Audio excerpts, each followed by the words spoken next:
with 2 and Ruth with 9. Second free throw by Samuel is good.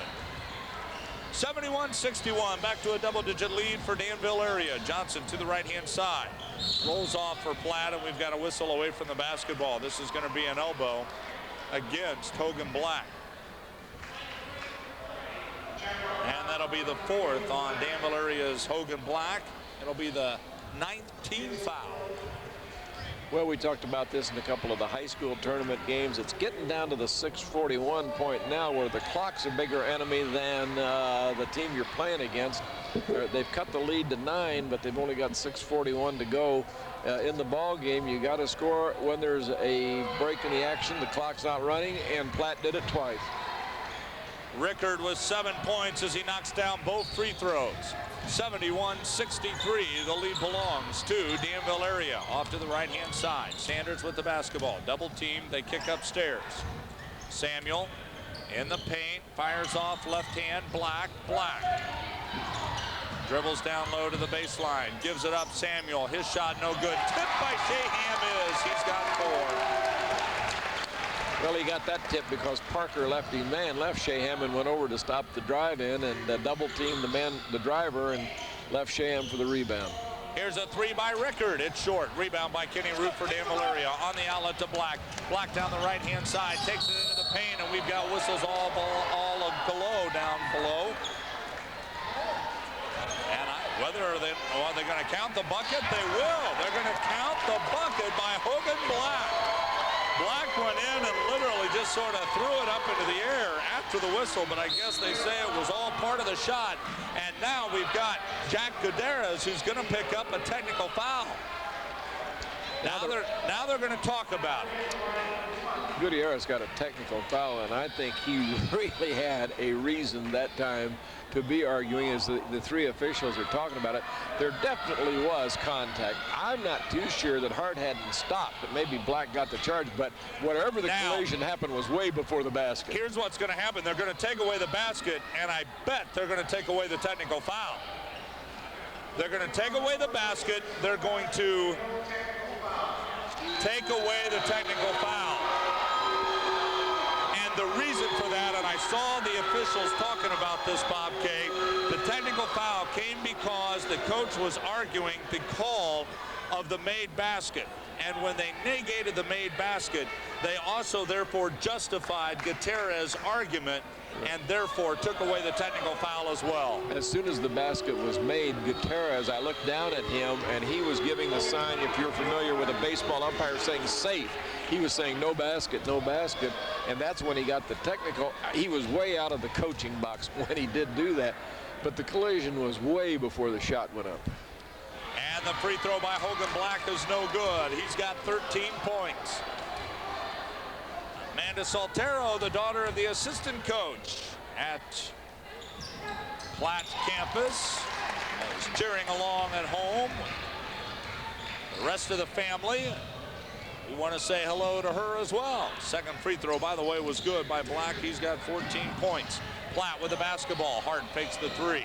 Looking around to dish, now does so to Johnson. Johnson down the right-hand side, out beyond the arc, dribbles back up top, gives to Hart. Hart will drive right-hand side.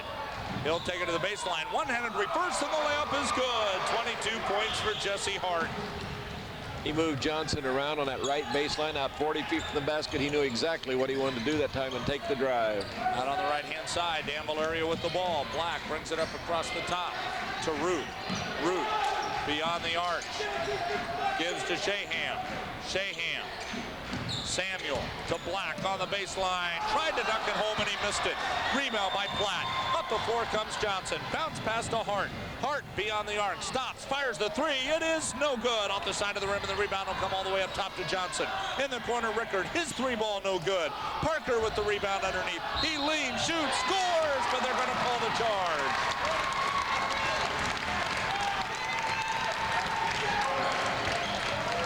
They're going to wave off the bucket and call the charge on Parker, and that'll be his 5th. Bob K, and he is done for the night. Yes, and let's see. They got again. The coaches are out talking to the referees, and you just talked about Coach Otero. He's having to hold Parker back. Parker is very upset.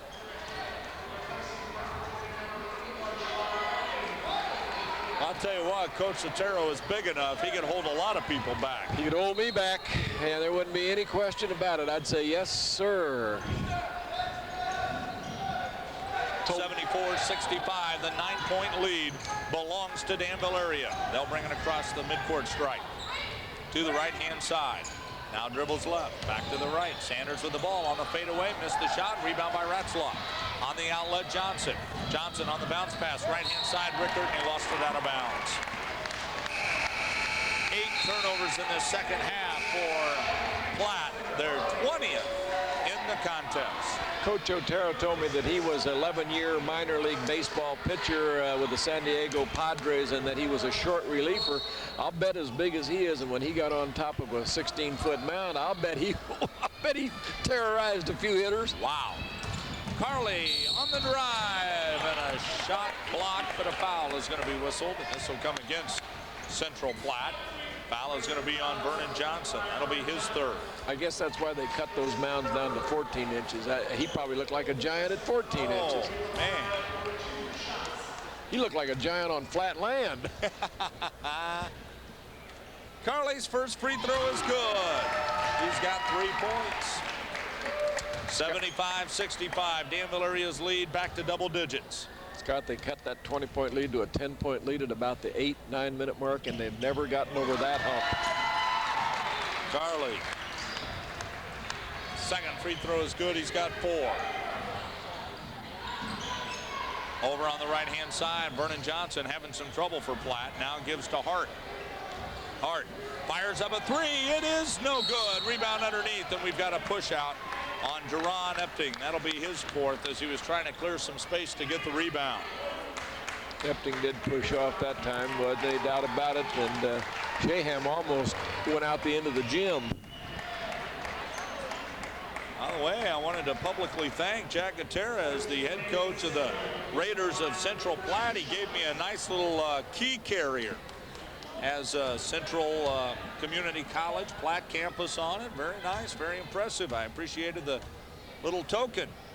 Well, you deserve it for the folks out at Platte campus. Scott Eisenhower, who does the play-by-play. This is the 7th year of the tournament, and I think the 10th game of the tournament this year. You went over 100 consecutive games in a row that you've announced. That was my 100th, and it was a double overtime game. So that's a little bit of punishment, isn't it? And a reward. Well, that's what it was. But to do 18 games in 4 days and still have voice left, that's a real tribute to you.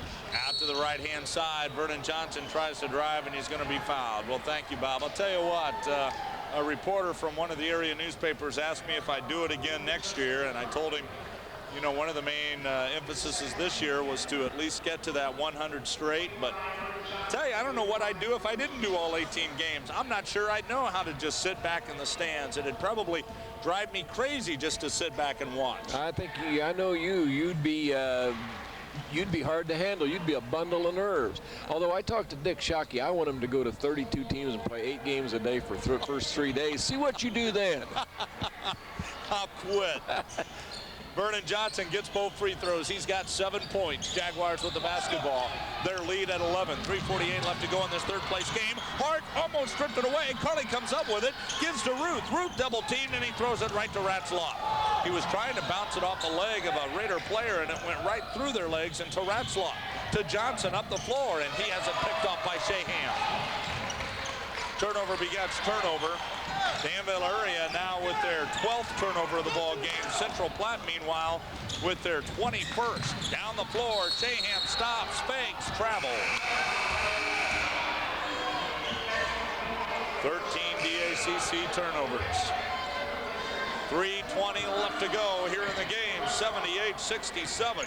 Danville area's lead at 11, and you're right, Bob K. Once it went from 20 down to 10, the Raiders have never been able to get any closer, but the Jaguars have never been able to pull it any farther. In the pregame, we talked about sometimes you get behind and get a run if you're not playing a good team and you can catch up, but when you get to the final 8, everybody's so good, it's pretty difficult to make a long run and to get back in the game. The other team is just good enough to maintain.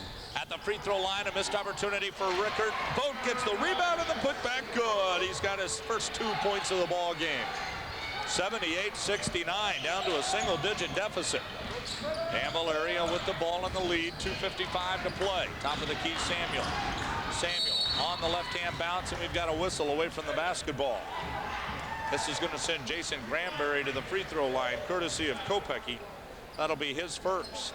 That's not to say a team that's 10 behind can't win it, but when you're 20 behind and you're in the final 8, to make up 20 points is a pretty difficult thing because everybody's pretty good. And boy, they got the firepower at Platte. They got those three-point shooters, and Parker was doing a great job underneath, but it's just a difficult road to travel. Granberry with the free throw. He's got his 10th point of the ball game. Coming out of the lineup will be Jerron Epting.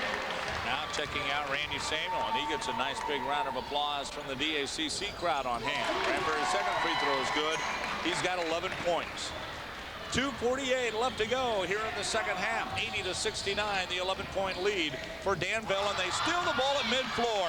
Black with the basketball, one-on-one. The layup no good, and Hart is going to be whistled for the foul. That'll be his fourth.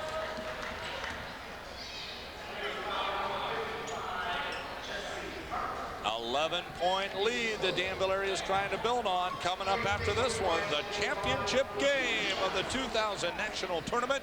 The Lions of the Community College of Baltimore County Dundalk taking on the Raiders of Rose State College.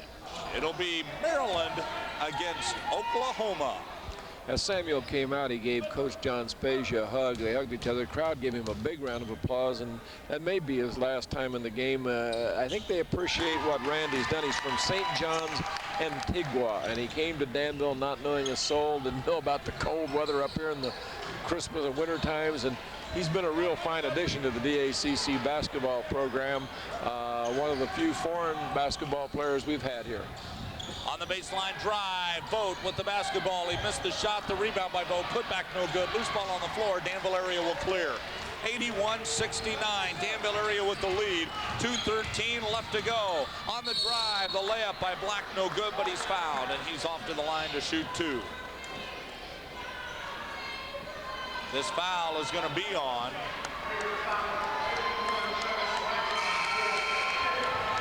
it's going to be Travis Ratzloff. That's his 5th, and he is done. His season comes to an end with 4 points on the evening. Ratzloff is a second-year player, so he's another one that's finishing his junior college basketball career tonight. I'm going to finish up, I would guess, maybe with a 4th place in the nation medal, and he should be very happy with that. And he's probably at his size and playing ability, maybe got a couple of more years of college basketball ahead of him. We hope so. 16 points for Black. He's looking for number 17. This one on the way is up, and it is good. He gets both free throws. 83-69. The lead belongs to Danville area nearing the 2-minute warning. Hart with a 3. It is off the glass and good. And you didn't see what happened afterward. He shot a 23-footer and caught the ball when it came through the net under the basket. 83-72. Danville area's lead at 11. On the drive, Sanders wide open, and he got the layup. He's got 15. I don't know that I've ever seen that before. A guy make that long a three-pointer, and he caught the ball and dropped it immediately because it was a made basket. Here's another 3 by Hart. Good! 28 points. The kid is amazing. Off to the left-hand side. Sanders layup good. That's all we're doing. Hart goes down, hits the 3. Sanders comes down and lays up the 2. And now we've got a foul, and this is going to be against Justin Carley. Boy, and Hart is down. He'd hurt his leg earlier in the game, and I think he's just plain tired out now. But he hurt I think it's his left leg again. That's one he hurt before.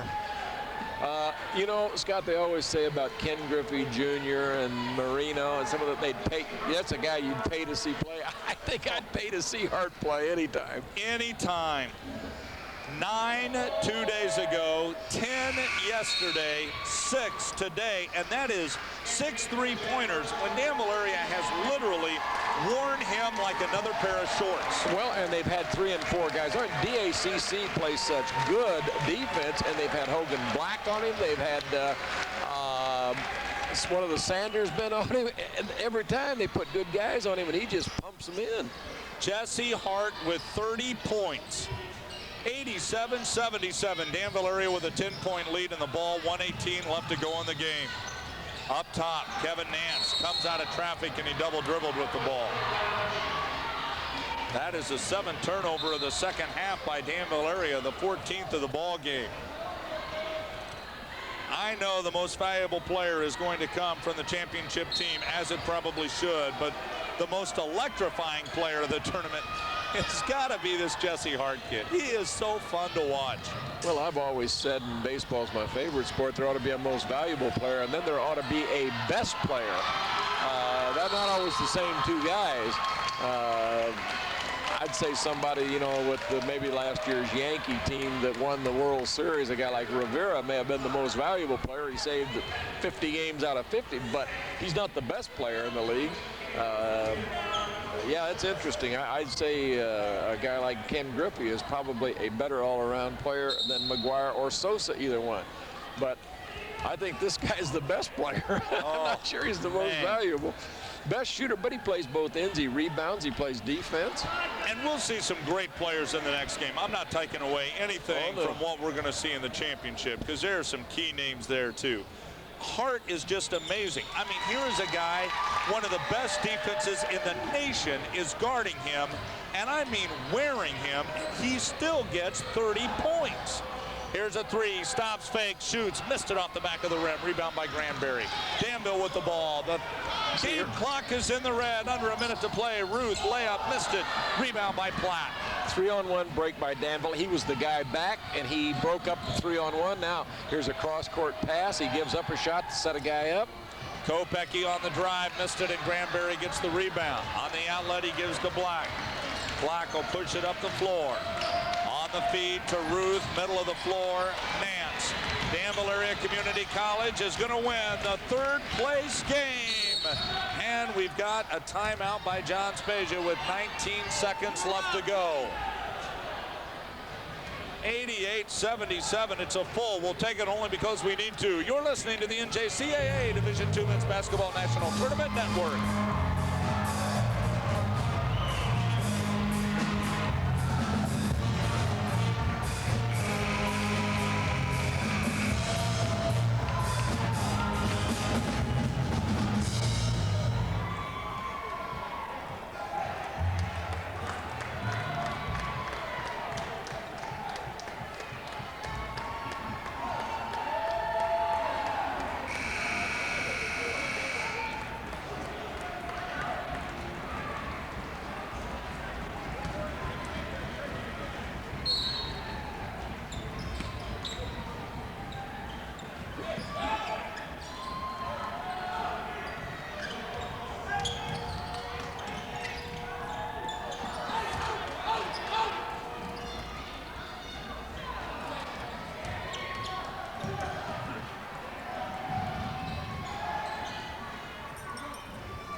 Seconds ticked off the clock during that timeout, and with it, Danville Area Community College is your 3rd place champions here in this national tournament. An 88-77 win over the Raiders of Central-Platte. And with that, Danville Area becomes the 3rd best team in the nation, while the Raiders are the number 4. While we've got the opportunity, let's talk to, first of all, the head coach of Danville Area, Mr. John Spezia. Top scorer for DACC, Oscar Sanders with 18 points, Hogan Black with 17 in the contest. And John Spezia, as you join us, congratulations on a 3rd place finish, John. I got to be honest with you. You go back to November 1st of 1999, and if you would have found anybody who would have told you that you'd be the number 3 team in the nation when it's all said and done, you probably would have laughed. You're right. You're absolutely right. It was this group has far exceeded anything we expected for them. So you go all the way back to Wabash Valley, winning the conference, win the region. We had a time we only had 7 guys, and 2 of those guys were Jeremy Parrish and Kevin Nance coming off the bench. So unbelievable effort by these guys. I'm really proud of them. Had great leadership from Hogan Black and Justin and Jason, Randy Samuel, Kenny Rude. You couldn't ask a better job for those 5 sophomores. And that, I wasn't trying to do anything to Jack or embarrass him, but I thought it was really important that those 5 sophomores finish the season together. Coach, I got to tell you, throughout the season, you've referred to this group as the group from the Wizard of Oz. We've had a scarecrow that didn't have a brain all the time. We had a Tin Man that you had to give a heart to, and a lion you needed with some courage, and you as the wizard putting it all together. And finally, when it was all said and done, although a few stumbling blocks here and there, they were able to manage to find that yellow brick road. They did. They tied an all-time DACC win record that I think stands been over 25 years, 25 wins. So what can you say? That'll stay for a long time, and it has already. So for a group, they got to be very proud of themselves. John, congratulations. John Spezia, head coach of the Danville Area Community College Jaguars, now joining us. Jack Gutierrez, the head coach of the Raiders.